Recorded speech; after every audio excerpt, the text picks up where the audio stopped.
तो बिना किसी मुस्कुराहट के हम आज चल पड़े हैं मिशन माल देवता की तरफ।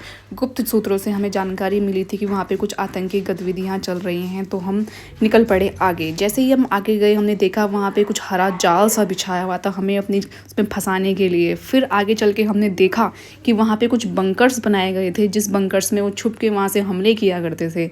फिर आगे चल के हमें एक दिखा पुल, जो सबसे ज़्यादा आतंक की जड़ थी, क्योंकि यहीं से बैठ के ये दो लोग वहाँ पे बम फेंका करते थे। फिर मैंने अपनी जान पर खेल कर उस पुल के ऊपर अपनी विजय का तिरंगा फहराया। फिर इस प्रकार से कुछ मैंने 1-2 वीडियोज़ बना के फ़ोटो खींची। फिर जैसे ही हम आगे गए हमें वहाँ पे जंगल के अंदर एक छिपा हुआ मोर दिखा, लेकिन वो इतना दुष्ट था कि बाहर ही नहीं आ रहा था। हमने उसको इतना समझाया तो उसने बोला कि पहले थोड़ा सा कुछ मनोरंजन करके दिखाओ, फिर हम बाहर आते हैं। फिर उसको मनोरंजन करने के लिए मेरे दोस्त ने कुछ ऐसी हरकत करी, लेकिन उसने बोला अरे क्या है ये छपरी निब्बी, और वो वहाँ पे और ऊपर जाके छुप गया और हमारी इन हरकत से हर्ट होके चला गया। फिर हम अपना औंधा सा मुँह लेकर वापस आ गए और बहुत ही सैड थे कि वो तो बहुत बड़ी बेइज्जती हो गई। फिर हमने ऊपर देख के भगवान को बोला, भगवान आपने हमारे साथ ऐसा क्यों किया।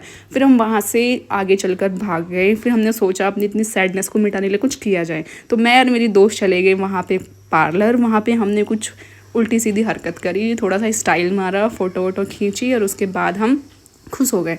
फिर तो आपको पता ही है कि हम खुश होंगे तो फिर कुछ ज़्यादा ही खुश होंगे। फिर हमने समय व्यर्थ नहीं करा और फिर 1-2 रील्स और बना ली कि चलो आए हैं तो समय क्यों वेस्ट करें, है ना। फिर हम आगे